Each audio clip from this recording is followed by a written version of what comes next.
కంటి అద్దాల నుండి శాశ్వత విముక్తి పొందండి. లాసిక్ సర్జరీ 14,000 మాత్రమే. వివరాలకు సంప్రదించండి. నమస్తే, నేను Kesh. Welcome to Suman TV. ఆంధ్రప్రదేశ్లో రెన్యూవబుల్ ఎనర్జీకి సంబంధించి మరో భారీ ఒప్పందం కుదిరింది. ఇప్పటివరకు రిలయన్స్ ఒకవైపు, ఎన్టీపీసీకి సంబంధించినటువంటి గ్రీన్ ఎనర్జీ సంస్థలు మరోవైపు అగ్రిమెంట్స్ చేసుకున్నాయి. ఇప్పుడు తాజాగా టాటా పవర్కి సంబంధించినటువంటి సంస్థ కూడా 49,000 కోట్ల రూపాయల అగ్రిమెంట్స్ని సంతకాలు చేస్తుంది. దీనివల్ల కలిసి వచ్చేటువంటి అంశాలేంటి, ఆంధ్రప్రదేశ్ ఆశిస్తున్నటువంటి లక్ష్యాలేంటి, ఒకసారి విశ్లేషించేటువంటి ప్రయత్నం చేద్దాం. మనతో పాటు అనలిస్ట్ సుబ్రహ్మణ్యం గారు. సుబ్రహ్మణ్యం గారు, నమస్కారం. నమస్కారం సార్. టాటా పవర్ సంస్థ రెన్యూవబుల్ ఎనర్జీ రంగానికి సంబంధించి ప్రధానంగా ఈ పునరుత్పాదక విద్యుత్ ఉత్పత్తి అనే దాన్ని ఒక ప్రధానమైన ఎజెండాగా ఆంధ్రప్రదేశ్ గవర్నమెంట్ తీసుకుంటుంది.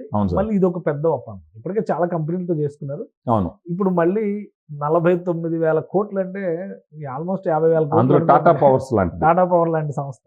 ఏంటి అసలు ఈ అగ్రిమెంట్ డీటెయిల్స్ ఏంటి, దీనివల్ల రాష్ట్రానికి వచ్చేటువంటి ప్రయోజనాలు? సార్, కూటమి ప్రభుత్వం పెట్టుకున్నటువంటి టార్గెట్ రెన్యూవబుల్ ఎనర్జీకి సంబంధించి మీరు చూసినారంటే కనుక ఇంచుమించు 169 గిగావాట్లు కెపాసిటీ ఉండేటటువంటి రెన్యూవబుల్ ఎనర్జీ రిసోర్సెస్ని డెవలప్ చేయాలని ఒక టార్గెట్ పెట్టుకొని 10 లక్షల కోట్లు పెట్టుబడులు టార్గెట్గా 7.5 లక్షల ఉద్యోగాలు వచ్చే విధంగా ఒక టార్గెట్ పెట్టుకొని వర్క్ చేస్తూ ఉంటారు. ఇప్పటికి వచ్చి ఒక 1 year కూడా పూర్తి కాలేదు. అది 20 లక్షల ఉద్యోగాలు ఇస్తామన్నారు వీళ్ళు. సో ఆ 20 లక్షల ఉద్యోగాలు రావాలంటే ఇప్పుడు దీన్ని గాన సక్సెస్ అయినారంటే 7.5 లక్షల ఉద్యోగాలు ఇచ్చేదానికి అన్ని రకాల అవకాశాలు ఇంచుమించు ఒక 40% అయిపోతుంది అనమాట ఈ ఒక్క సంస్థతో, అంటే ప్రాజెక్ట్తో, ఈ ఒక ఇండస్ట్రీతో. దాన్ని పెట్టుకొని పోతున్నప్పుడు వాళ్ళు ఇంకా ఎంత ఇంటెన్సిఫైడ్గా, ఎంత డెడికేటెడ్గా పనిచేస్తారో మీకు తెలుసు.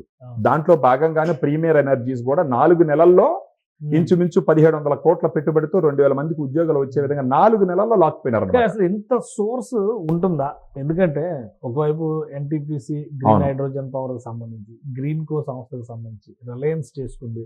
ఇప్పుడు ప్రీమియర్ ఎనర్జీ సంస్థ అక్కడ ఏకంగా ప్లాంట్ పెడుతుంది.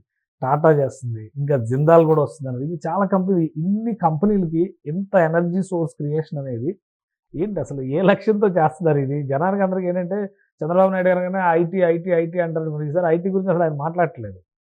వస్తే ఐటీకి సంబంధించిన కూడా, కానీ సెమీ కండక్టర్స్ గురించి మాట్లాడుతున్నారు, ఏఐ గురించి మాట్లాడుతున్నారు, గ్రీన్ ఎనర్జీస్ గురించి మాట్లాడుతున్నారు.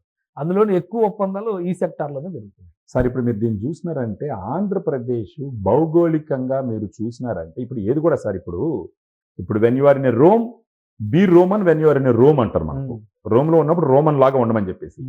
ఆంధ్రప్రదేశ్కి సంబంధించి లార్జెస్ట్ కోస్టల్ ఒక లైన్ ఉండడం ఒకటి, హ్యూజ్ ల్యాండ్ వాడనటువంటి నిరుపయోగంగా పడి ఉండేటటువంటి నేల, ఎంతో నేల ఉంది. ఆ నేల ఉండడం ఇంకొకటి, స్ట్రాటజిక్ గా 2 టాప్ మెట్రోస్ కి దగ్గరగా ఉంది. అఫ్కోర్స్ 3 మెట్రోస్ కి అనుకోండి మీరు. సెంట్రల్ గా తీసుకున్నారంటే హైదరాబాద్, చెన్నై, బెంగళూరు కి సెంట్రల్ గా ఉందన్నమాట. సో ఇలాంటి సిచ్యువేషన్ లో ఆల్రెడీ ఇప్పుడు మీరు చూసినారంటే ఈ ల్యాండ్ అంతా ఖాళీగా ఉంది కాబట్టి అక్కడికి తీసుకొచ్చి పెట్టుకునేదానికి అనుకో. మీరు రాయలసీమ గానీ, ఇటు పక్క కోస్టల్ గా చూసినారంటే, ఉత్తరాంధ్ర చూసినారంటే ఎక్కడెక్క భౌగోళిక పరిస్థితులు అనుకూలంగా అలాంటి సమస్యలు చేస్తున్నారు. మీరు ఇప్పుడు కర్నూలు చుట్టుపక్కల చూసినారంటే రెన్యూవబుల్ ఎనర్జీకి ఎక్కువ చేస్తున్నారు. ఇప్పుడు నెల్లూరు అటుపక్క చూసినారంటే పెట్రోలియం, వాటికి ఇంధనానికి సంబంధించి. ఇప్పుడు ఇటు పక్క వైజాగ్ అటుపక్క చూసినట్టు గ్రీన్ ఎనర్జీ, హైడ్రోజన్, అమ్మోనియా అని చెప్పేసి తెస్తున్నారు. సో ఆ రకంగా అక్కడ అవకాశాలు ఉన్నాయి కాబట్టి తీసుకొచ్చేదానికి ప్రయత్నం. ఇదంతా వచ్చేసి ఆషామాషిగా ఒక 4 అప్పడాల అంగళ్ళలో లేకపోతే పానీపూరి అంగళ్ళు వస్తే తీసుకొచ్చి పెట్టేసాం అన్నట్టు కాదు సార్. ప్రతి ఒక్క లొకేషన్ కి అక్కడ ఉన్నటువంటి రిసోర్సెస్, అక్కడ ఉన్నటువంటి భౌగోళిక పరిస్థితులు, నైసర్గం అంటారు కదా మీరు, నైసర్గిక స్వరూపం, వీటన్నిటిని కన్సిడర్ చేసి తీసుకొస్తున్నటువంటి ప్రయత్నం. ఆ ప్రయత్నంలో భాగంగా 49,000 కోట్లు, అది కూడా టాటా పవర్స్ రెన్యూవబుల్ ఎనర్జీ, ముఖ్యంగా solar energy, wind energy, hybrid projects కూడా, ఈ మూడింటిని కలుపుతూ ఇది మెమరాండమ్ ఆఫ్ అండర్స్టాండింగ్ పూర్తయింది. ఒక 2 రోజుల క్రితం, ఒక వారం రోజుల క్రితం ఇంతకు ముందర ఉన్నటువంటి ఐటీ మినిస్టర్ అమర్నాథ్ గారు ఒక మీడియా ముందరకు వచ్చి మళ్ళా మభ్య పెట్టే ప్రయత్నం జనాల్ని, ఎక్కడ ఉద్యోగాలు, ఎక్కడ కంపెనీలు అని అంటున్నాడు. ఇలాంటివి సమాధానం వాళ్ళకి. అప్పుడు కూడా మెమరాండమ్ ఆఫ్ అండర్స్టాండింగ్ చేసుకున్నాం. సాక్షాత్ అసెంబ్లీలో పోయేసి అప్పడాల ఫ్యాక్టరీ అని, తర్వాత ఊరగాయల ఫ్యాక్టరీ అని చెప్పేసి, లేకపోతే మామిడి తాండ్రాల ఫ్యాక్టరీస్. ఏంది సార్ అది? మామిడి తాండ్రాలు ఏంది, అప్పడాలు ఏంది, ఊరగాయ ఏంది, దానికి ఎంఓయూ కావాలి. కొన్ని వర్గాలకు ఇన్స్పిరేషన్.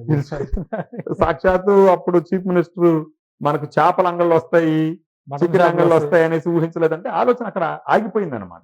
అలా కాకుండా ఫ్యూచర్కి ఏదైతే ఉంటుందో దాన్ని ఒక అబ్జెక్టివ్ గా తీసుకొని ప్రస్తుత ప్రభుత్వం చేస్తున్నటువంటి ప్రయత్నం ఎన్డీఏలో భాగంగా సార్.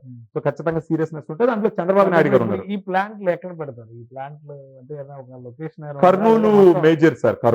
కర్నూలు ఏరియా మేజర్ గా తీసుకున్నారు. రాష్ట్ర వ్యాప్తంగా డెవలప్మెంట్ చేసే అవకాశం అంటే కర్నూలులో ఇప్పుడు ఇండియన్ ఎనర్జీ, సోలార్ ఎనర్జీ, ఇప్పుడు మీకు అక్కడ చూసినట్టు ఎండ ఎక్కువ సార్. ఆడ ఎండ ఎక్కువ. ఇప్పుడు మన కర్నూలు అనంతపురాలకి ఎక్కువ చిన్న ఎండ కాదనమాట. మామూలుగా వానాకాలం కూడా అంత వానలు కురవు అక్కడ. సో దీనికి కావాల్సింది సోలార్ ఎనర్జీ. గాలులు కూడా ఎక్కువ. ఎందుకంటే ఒకరో అది ప్రదేశం సముద్రం అది మట్టానికి ఒకరో ఎగుదల ఉంటది అనమాట ఇది. సో ఆ రకంగా కూడా గాలులు కూడా ఎక్కువ అక్కడ. సో అలాంటివి ఇదేనమాట. ఇలాంటివి ఆలోచించి దేన్ని ఎక్కడికి తీసుకురావాలన్నటువంటి ప్రయత్నం అది. ఇప్పుడు ఈవెన్ రిలయన్స్ వాళ్ళు, టాటా పవర్స్ వాళ్ళు ఏం చెప్పినారంటే ఇండియాలో ఉన్నటువంటి తీసుకున్నటువంటి టార్గెట్లో ఫ్యూచర్లో 169 గిగావాట్లు లక్షణంగా పోతున్నటువంటి ఆంధ్రప్రదేశ్లో మేము వెళ్ళి కానీ పెడితే మాకు అక్కడ ప్రోత్సాహాలు బాగుంటాయి, సపోర్ట్ బాగుంటుంది, అది హబ్ అయ్యే అవకాశాలు అన్నీ ఉంటాయి. సో ఇప్పుడే మేము దాన్ని అందిపుచ్చుకున్నామంటే మాలాంటి టాటా పవర్స్ లాంటి కంపెనీకి ఆంధ్రప్రదేశ్ లాంటి ప్రాంతంలో పోయి ఇప్పుడు దిగినామంటే రేపు దేశవ్యాప్తంగా కూడా మాకు మంచి రికగ్నైజేషన్ ఉంటుందన్న పాయింట్తో వాళ్ళు వచ్చినారు సార్ అక్కడికి. ఎంఓయు అయిపోయింది. ఇంక వర్క్ స్టార్ట్ అయిపోయి ఖచ్చితంగా 49,000 కోట్లు అంటే వాళ్ళు 10 లక్షల కోట్లు టార్గెట్ పెట్టుకున్నప్పుడు దీంట్లో అంటే ఇంచుమించు 50,000 కోట్లు వస్తున్నదంటే ఖచ్చితంగా అందులో టాటా పవర్స్ లాంటి వాళ్ళు వచ్చినారంటే ఇప్పుడు ఆల్రెడీ ఇప్పుడు ఈ త్రైమాసికం ప్రాఫిట్స్ లో చూస్తుంటే వాళ్ళు మంచి ప్రాఫిట్స్ లో పోతున్నారు వాళ్ళు టాటా పవర్స్ వాళ్ళు. అలాంటి వాళ్ళు ఇప్పుడు అక్కడికి వచ్చినారంటే అది ఇప్పుడు ఎంఓ అయిపోయింది కాబట్టి ఆ వర్క్ స్టార్ట్ అయిందంటే ఖచ్చితంగా రాష్ట్రానికి అన్ని రకాలుగా ఉపయోగపడే అవకాశాలు 7,000 మెగావాట్ల విద్యుత్ ఉత్పత్తి జరుగుతుంది. అవును. ఉద్యోగ అవకాశాల విషయంలో ఎట్లాంటి అవకాశాలు? ఉద్యోగ అవకాశాలు కూడా బాగానే ఉంటాయి సార్. ఇప్పుడు ఇంచుమించు 50,000 కోట్ల పెట్టుబడి అంటే 49,000 కోట్ల పెట్టుబడి అంటే ఖచ్చితంగా ఉద్యోగ అవకాశాలు కూడా మనకు అక్కడ లెబోరియస్ వర్క్కి సంబంధించి, టెక్నీషియన్ వర్క్ సంబంధించి అన్ని రకాలుగా మనకు ఉండేదానికి అవకాశాలు ఉన్నాయి సార్ అక్కడ బాగానే. రైట్. థ్యాంక్ యూ సుబ్రహ్మణ్యం గారు విశ్లేషణ. ఇది ఆంధ్రప్రదేశ్ ప్రభుత్వం Tata power renewable energy limited సంస్థతో ఒప్పందం చేసుకుంది. ఏపీ సర్కార్ గతంలో తీసుకొచ్చినటువంటి ఇంటిగ్రేటెడ్ క్లీన్ పవర్ పాలసీలో భాగంగానే ఈ అగ్రిమెంట్లు పెద్ద ఎత్తున జరుగుతుంది. ఇప్పుడు 49,000 కోట్ల పెట్టుబడులు పెట్టడం ద్వారా రాష్ట్రంలో వివిధ ప్రాంతాల్లో సోలార్, విండ్, హైబ్రిడ్ పవర్ ప్లాంట్లని డెవలప్ చేసే బాధ్యతని టాటా పవర్ తీసుకుంటుంది. రాబోయే రోజుల్లో వీటి ద్వారా ఉద్యోగాలు కూడా పెద్ద ఎత్తున వచ్చే అవకాశం ఉందని సుబ్రహ్మణ్యం గారు విశ్లేషిస్తున్నారు. ఇది special discussion. Keep watching. Suman టీవీలో మీ పర్సనల్ అండ్ బిజినెస్ ప్రమోషన్స్ కోసం కింది నెంబర్కి కాంటాక్ట్ చేయండి.